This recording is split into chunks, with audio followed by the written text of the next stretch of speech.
Alright guys, today I want to take a look at a 1 year in review of the vinyl plank floors that we used in our house.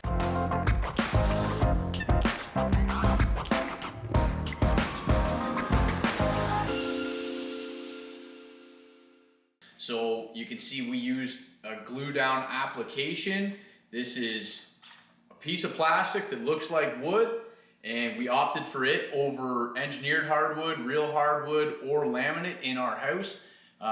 We're over a year into this build, but for the sake of simplicity, this is a year in review in terms of how this stuff has held up to dogs, kids, parties, cleaning, stains, drops, you name it.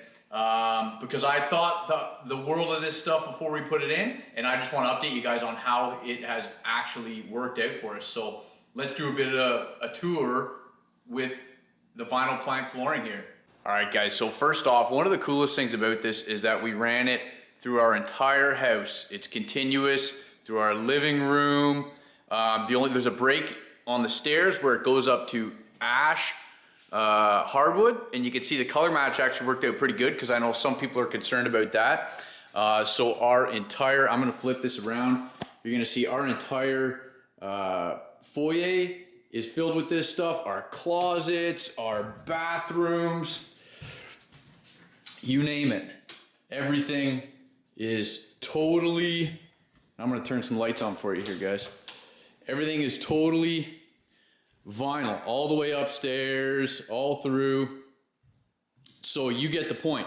It gives us the ability to have that continuous look. And one of the reasons that we chose vinyl tile versus hardwood, I am a very big fan of the look and feel of a real hardwood. And this was a big decision because the product we use wasn't any less expensive than a hardwood. It wasn't like using a laminate. But the biggest thing was that I knew I wanted that continuity of the look throughout. Even our upstairs bathrooms are done the same way. And we didn't want to break it up, tile, hardwood, or carpet, hardwood, tile. We wanted that continuous look. But I didn't want to have laminates or hardwoods that were prone to damage and moisture sensitivity in our kitchen. And we love the way that our kitchen turned out. So how did this stuff actually pan out? We're 1 year in. Let's go over some of the pros and cons. Okay, so this is our pantry area, and this water cooler right here, once the kids found out that they could open this door, or when we forget to latch this lock, and they get in, and every now and again it's super quiet, a little too quiet for comfort, and we come over here and find a big pool of water underneath this water cooler. And I have yet to have a single issue with this stuff drying up. Sometimes we find it, however long later, hours later, and there's just not a single issue with this floor. If that was a hardwood, you would have bubbling at the joint. See, that's a joint. You can't even tell that's a joint right there. You would have had bubbling. You have any kind of cracking, chipping with the laminate, swelling.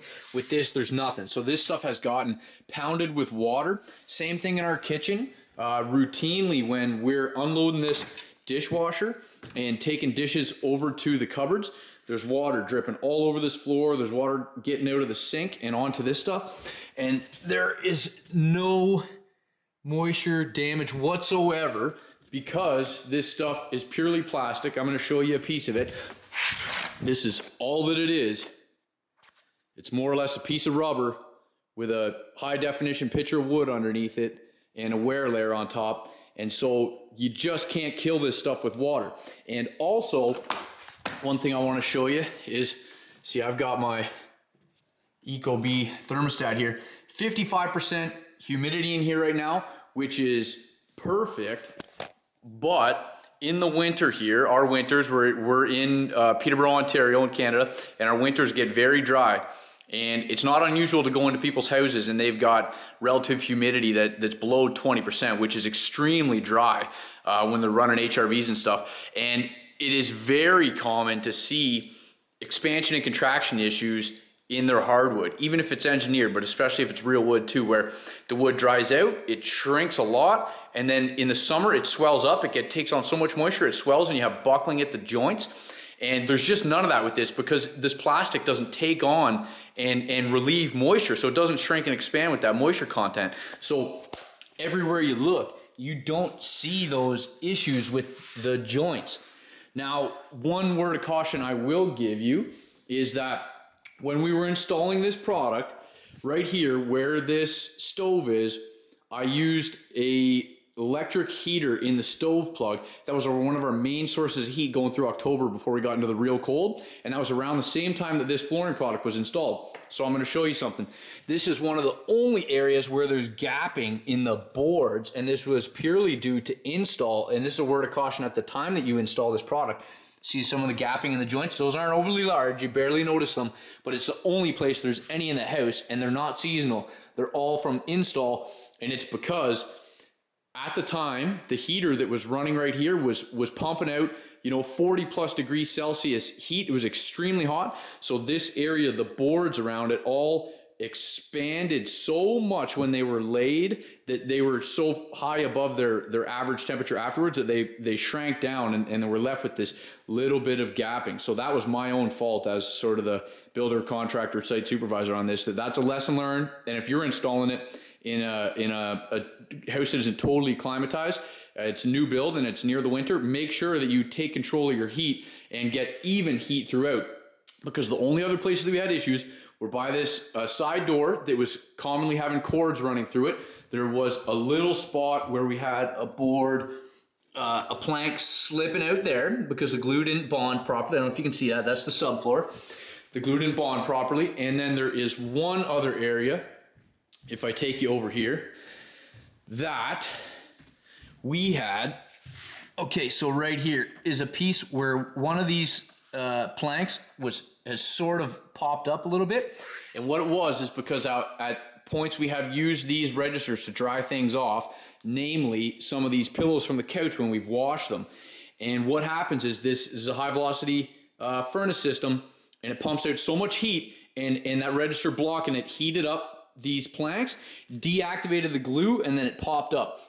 So these planks, even though they're not sensitive to moisture like a traditional wood product is, they are sensitive to temperature, because the plastic products expand and contract with the heat a lot differently than what a wood product would. So that's some words of caution when you go to install or when you're going to maintain this product. You don't want any extreme hot or extreme cold spots.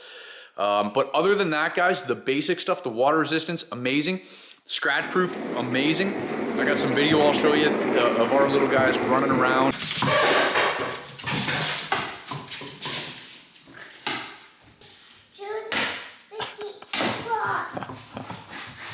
They're constantly dragging chairs. We're pulling these chairs in and out. I'll show you now. There is some small scratching that happens with this stuff. It's not the deep gouges like you'll get with hardwood. And I'm gonna see if I can find you some here. Some of these scratches. And honestly, that's the thing too, is they don't go deep, so they're so hard to see. You gotta get the lighting on it just perfectly.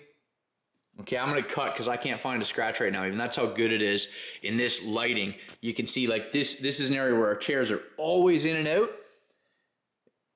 And look at this, guys. What do you see, right? There's almost nothing visible. And when it is, it's just a tiny little scratch in that wear layer, and it doesn't change the color of the product underneath. It's not like when you peel back wood and you get past that stained top and you get into the real wood. It's just not like that. So see, look at that. That's a high traffic area and no scratches that you can see. Show you, okay, this is what a scratch looks like right here.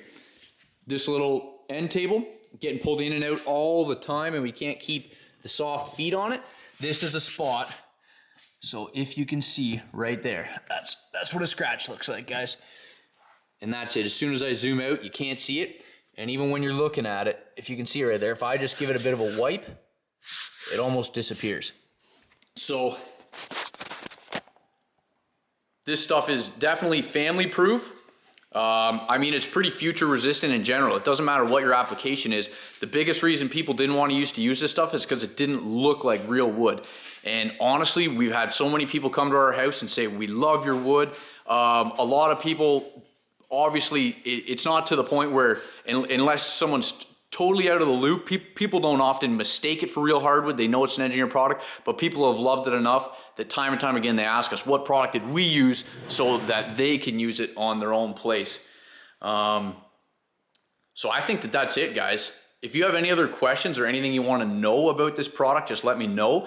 I've got some footage about of the install that I can show you about the glue down application. This is not a click product. And actually with that, one thing I will mention is just to do with the thinness of the product, because it is so thin, it will telegraph any issues with your floor. So I'm going to show you. We got a floor joist here, and I don't know if you can see it in this lighting, but in person, you can see just slightly wherever there is bumps coming through the floor, this flooring kind of telegraphs it 1 for 1. So if your subfloor isn't perfectly flat, see that? You can see that right there. It's like a little raise. That's the joist.